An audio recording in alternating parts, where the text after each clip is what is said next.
Every day of every week, you can see countless trucks hauling their payloads on turnpikes and interstates from coast to coast.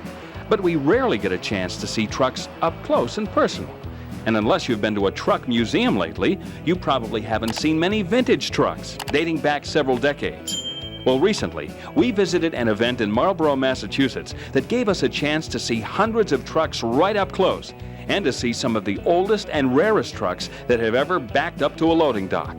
This was the 20th annual convention of the American Truck Historical Society, and there was a truckload of things to see.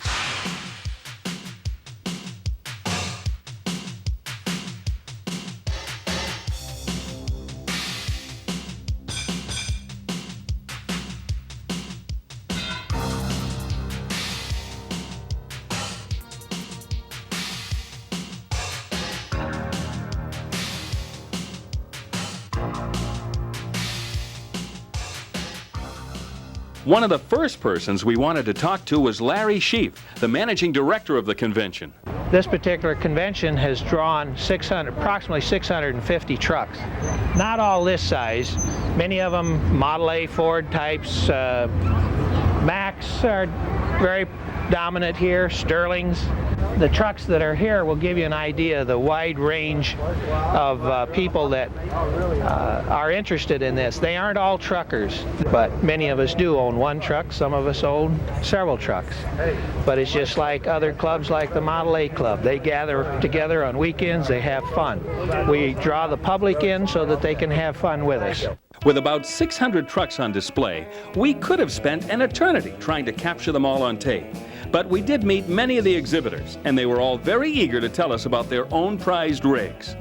Scott Schwanger came all the way from Pennsylvania with two beautifully restored Peterbilts, a 1944 and a 1965. The 1944 model had a very clever device installed on it. Back in the 40s, they didn't have engine brakes.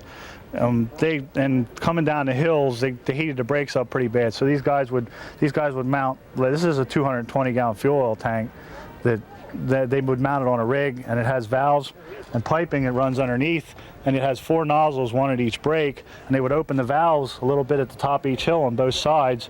It would run water down over the brake drums, and it would help cool the brakes on the way down the hill.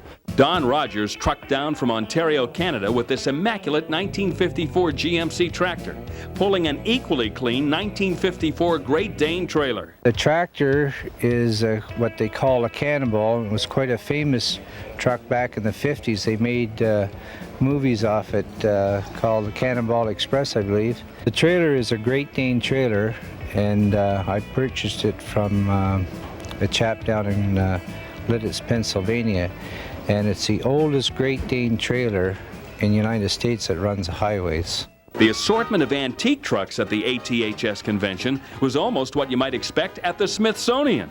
1918 International was owned originally by the farmer who hauled his farm produce with it. The fenders were filthy and rusty. A lot of filler on them, a lot of rubbing, a lot of sanding. I had a lot of help.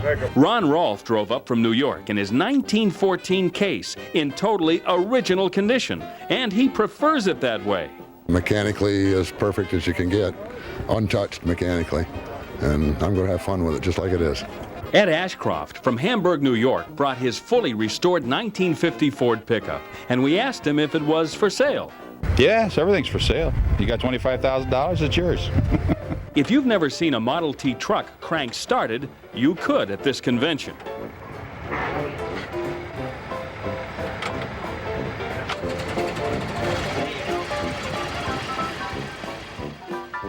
Nearby, we found Jack and Marvin Comer's 1967 Mack moving van to be a real treasure chest on wheels, because inside were several display cases packed with dozens of hand-built model trucks, many of them one of a kind. Another great aspect of the convention was the wide array of vintage fire trucks. Bob Siegel's Bickle was one. This is a 1929 Bickle. It was built in Woodstock, Ontario, Canada, and from all the research that I've been able to do, it's the only one that's come across the border into the United States of a custom series. This 1964 International Heavy Hauler was once a military vehicle which retrieved tanks which broke down in the battlefield. Its current job is a bit tamer, shuttling construction equipment around. The indoor exhibition hall was also filled with big trucks and little trucks. And you may remember Bob Valpy from Center Harbor, New Hampshire, in an earlier episode of Wild About Wheels. He owns a vintage Allard sports car, which he vintage races. He also owns this striking 1937 Studebaker flatbed carrying a 1936 Indianapolis race car. And there were two interesting sources of music on display: an antique military band organ and an antique concert organ.